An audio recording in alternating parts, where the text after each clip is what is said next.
natin a while ago, defensive. Ang premise natin defensive, and defensive drill works well kung may dahilan ka para magdepensa. So, ibig sabihin kung maganda ang assault ni partner, may dahilan ako para magdepensa. Pero kung ako naman ay nasa opensa, I don't see the need to be on defense. Ako yung nasa offense eh. Yun ang premise natin ha. So, umaatake sa TJP, that's why we did the time up to cancel out the arms, para hindi makasuntok. And remember, a striker's friend is distance. If you eliminate distance, wala na siyang friends, di ba? Kami na lang.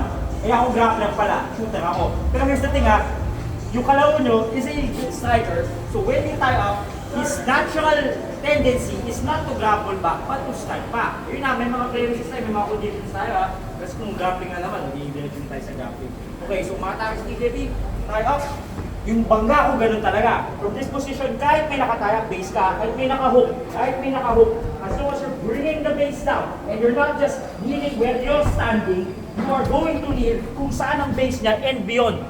Ito yung base niya, dito yung bigat niya, sa gitna ng itlog niya.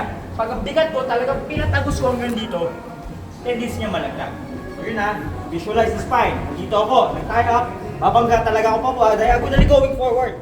Okay? Kahit may tie up siya, at the very least natatanggal. And you know, hilaw pa itong takedown ko. E-execute natin. Pwede kang bumili if you want to, pwede kang mag-kneel if you want to, or pwede kang bumalik sa squat if you want to. Ang punto is, you went for a tie up, and then you went down. Yung base niya, yung spine niya, yung base niya talagang pinupush forward ko, and then push downward. Okay? Always moving forward. So that was a while ago. This time around, mula baba, mataas naman tayo. Okay? Umaatake si TJP, kuha muna ako ng baba. May nakunan ako ng depensa, nakunan ako ng cross face. Yes, you can transition to different types of takedown. Pwede kang kumapon ng single leg if you want to, kneel down. Pero just for this drill, mula baba, mataas. I kept on emphasizing the base niya, hindi lang ako lumulunod nasa siya. Umatagos ang pag. I'm pushing it forward. And I'm putting something behind this leg or something behind his back para malagag siya. Tinitisod ko siya. Mga atake sa TJP, sunta ko ng baba, bang! Na-depensa ng TJP. From this, angat kayo, double, angat, ito talaga. Okay? Nakababa kayo. If you want to work the angles, be my guest.